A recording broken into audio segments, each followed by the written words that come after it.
ಈಗಂತೂ ನಿಮ್ಗೆ ರೆಸ್ಟ್ ಇಲ್ದಷ್ಟು ಕೆಲಸ ಅಲ್ವಾ ಮೇಡಮ್? ಕೆಲಸ ಇಲ್ಲ ಅಂದ್ರೆ ಮನಸ್ಸಿಗೆ ತುಕ್ಕು ಹಿಡಿದ್ಬಿಡುತ್ತೆ. ಅದಕ್ಕೆ ನಾನೇ ತುಂಬಾ ಕೆಲಸ ಮೈ ಮೇಲೆ ಹಾಕೊಂಡ್ಬಿಡ್ತೀನಿ.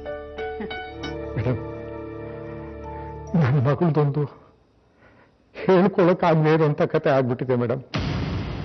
ನಮಗೆ ಹ್ಯಾಕ್ ತಿಳಿಸೋದು ಅಂತಾನೆ ಗೊತ್ತಾಗ್ತಾ ಇಲ್ಲ ಮೇಡಮ್. ವರದಕ್ಷಿಣೆ ಕೇಸೇನ್ರಿ? ಹಾಗೇನೂ ಇಲ್ಲ ಮೇಡಮ್. ಮತ್ತಿನ್ನೇನ್ರಿ? ಸರಿಯಾಗಿ ಹೇಳಿ. ಅದನ್ನ ನಿಮ್ಮ ಹತ್ರನೇ ಹೇಳ್ಬೇಕು ಮೇಡಮ್. ಎಲ್ಲ ನಾನೇ ಪರ್ಸನಲ್ ಆಗಿ ಬಂದು ಸಾಲ್ವ್ ಮಾಡಕ್ ಆಗತ್ತೇನ್ರಿ? ನೀವು ಮೊದಲು ಮೂಡಿಗೆರೆ ಪೊಲೀಸ್ ಸ್ಟೇಷನ್ಗೆ ಹೋಗಿ ಕಂಪ್ಲೇಂಟ್ ಕೊಡಿ. ಅದರ ವಿವರಗಳು ನನಗೆ ತಲುಪುತ್ತೆ. ಆಮೇಲೆ ನಾನೇ ಖುದ್ದಾಗಿ ವಿಚಾರಣೆ ನಡೆಸ್ತೀನಿ. ಸರಿನಾ? ಅಲ್ಲಿವರೆಗೂ ದಯವಿಟ್ಟು ಸುಮ್ನೆ ನನಗೆ ಫೋನ್ ಮಾಡಬೇಡಿ. ಅವರು ನನ್ನ ತಾಯಿ ತಮ್ಮ ವಿಷ್ಣು ಮಾಮ ಅಂತ. ಅದ್ ನನಗೂ ಗೊತ್ತಾಯ್ತು. ಆ ಹುಡುಗಿ ನಿಮ್ ಮಾವನ್ ಮಗಳು ಭಾಗೀರಥಿ ಅಂತಾನೂ ಗೊತ್ತಾಯ್ತು. ನಾನ್ ಕೇಳ್ತಾ ಇರೋದು ಕೆಳಗಾಗ್ತಿತ್ತಲ್ಲ ಅದೇನ್ ಗಲಾಟೆ ಅಂತ. ಗಲಾಟೆ ಏನು ಇಲ್ವಲ್ಲ? ಸುಳ್ಳು ಹೇಳ್ಬೇಡ ಶ್ಯಾಮ್. ನಿನ್ನ ಮಾವ ನನ್ನ ನೋಡಿ ಸಿಟ್ಟು ಮಾಡ್ಕೊಂಡಿತ್ತು. ಮಾವನ್ ಮಗಳು ನನ್ನ ನೋಡಿದ ಕೂಡಲೇ ಕರೆಂಟ್ ಹೊಡೆದೋರ್ ತರ ಶಾಕ್ ಆಗಿತ್ತು. ಇದೆಲ್ಲ ನನಗೆ ಅರ್ಥ ಆಗತ್ತೆ. ಈಗ ಕಿಚನ್ ಅಲ್ಲಿ ಗಲಾಟೆ ನಡೀತಿತ್ತಲ್ಲ ಅದು ನನಗೆ ಕೇಳಿಸಿದೆ. ಅದು ಅದು ನಮ್ಮ ಮದುವೆ ವಿಷಯ. ನಮ್ ಮದ್ವೆ ವಿಷಯನೇ ಆಗಿದ್ರೆ ನನ್ನ ಕೆಳಗೂ ಬರಕ್ ಬಿಡದೆ ರೂಮಲ್ಲಿ ಕೂರ್ಸಿದ್ಯಲ್ಲ, ಅದ್ಯಾಕೆ? ಅಲ್ಲ, ಮಾವ ಸಿಟ್ಟಲ್ಲಿ ನಿನ್ಗೇನಾದ್ರೂ ಅಂದ್ಬಿಟ್ರೆ ಅಂತ.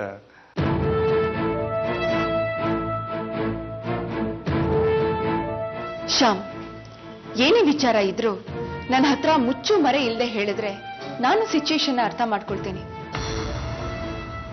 ಇಲ್ದಿದ್ರೆ ಜೀವನ ಪೂರ್ತಿ ಹೀಗೆ ಮುಸ್ಕಿನ್ ಗುದ್ದಾಟ ನಡೀತಾನೆ ಇರುತ್ತೆ.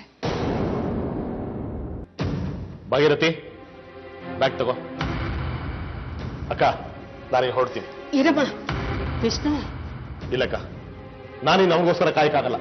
ನಾವು ಹೋಗ್ಲೇಬೇಕು. ವಿಷ್ಣು, ನನ್ ಮಾತು ಕೇಳೋ. ಒಂಚೂರು ಕಾಫಿ ಕುಡಿ. ಭಾಗೀರಥಿ, ಬ್ಯಾಗ್ ತಗೋ, ಹೊರಡು. ವಿಷ್ಣು, ವಿಷ್ಣು. ಇಡೀ ಭಾಗೀರಥಿ. ಮಾವ ಹೊರಟ್ಬಿಟ್ರ? ಇಷ್ಟೊಂದು ಕೋಪ ಮಾಡ್ಕೋಬೇಡಿ ಮಾವ. ಅಲ್ಲ, ಇನ್ನೂ ಒಂದೆರಡು ದಿನ ಇದ್ದು ಹೋಗ್ಬೋದಾಗಿತ್ತಲ್ಲ. ಯಾಕೆ? ಇಲ್ಲಿವರೆಗೂ ಆಗಿರೋ ಅವಮಾನ ಸಾಲದು ಅಂತಾನ? ನೀನೇನಾದ್ರೂ ನಮ್ಮವರು ತಮ್ಮವರು ಅಂತ ಬೆಲೆ ಕೊಟ್ರೆ ತಾನೆ? ನಿನ್ನ ಸೋದರ ಮಾವ ನಾನು. ನನಗೇನ್ ಬೆಲೆ ಕೊಟ್ಟೆ? ನಾನು ಮರ್ಯಾದೆ ಕೊಟ್ಟು ಮರ್ಯಾದೆ ತಗೊಳ್ಳೋ ಮನುಷ್ಯ. ಹಳ್ಳಿ ರೈತಾನೆ ಇರ್ಬೋದು, ಆದ್ರೆ ಅವಮಾನ ಮಾತ್ರ ನಾನು ಸಹಿಸೋಲ್ಲ. ನಿನ್ನ ಸಾಕಿ ಸಲಿಹಿ ದೊಡ್ಡವನು ಮಾಡಿದ್ದಕ್ಕೆ ಸರಿಯಾದ ಬಹುಮಾನ ಕೊಟ್ಟೆ ನನಗೆ. ನೀವು ನನ್ನನ್ನು ಓದಿಸಿದ್ರಿ ನಿಜ, ಬೆಳೆಸಿದ್ದೀರಿ ನಿಜ, ನಾನೇನು ಇಲ್ಲ ಅನ್ನಲ್ಲ. ಆದರೆ ಮದುವೆ ಅನ್ನೋದು ಅವ್ರವ್ರು ಸಂಬಂಧಪಟ್ಟಿತ್ತು. ಆ ವಿಷಯದಲ್ಲಿ ಮತ್ತೊಬ್ರು ಒತ್ತಡ ಹೇರಬಾರ್ದು. ನೀವು ಎಷ್ಟು ಖರ್ಚು ಮಾಡಿದ್ದೀರಾ ಅಂತ ಹೇಳಿದ್ರೆ ನಾನು ಅದನ್ನು ಕೊಟ್ಬಿಡ್ತೀನಿ.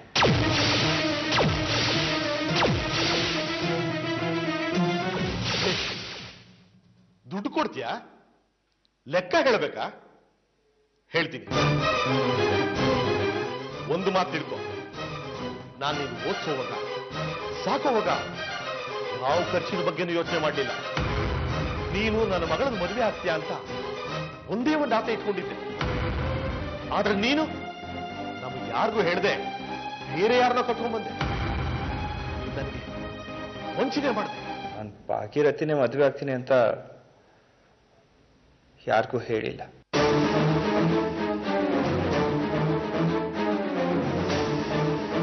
ನಮ್ಮ ಪಾಡೆ ನಾವು ಊರು ಸೇರ್ಕೋತೀವಿ. ಇನ್ಮೇಲೆ ನಮಗೂ ಈ ಮನೆಗೂ ಸಂಬಂಧ ಇಲ್ಲ. ಬಾಬಾಗಿರುತ್ತೆ. ವಿಷ್ಣು,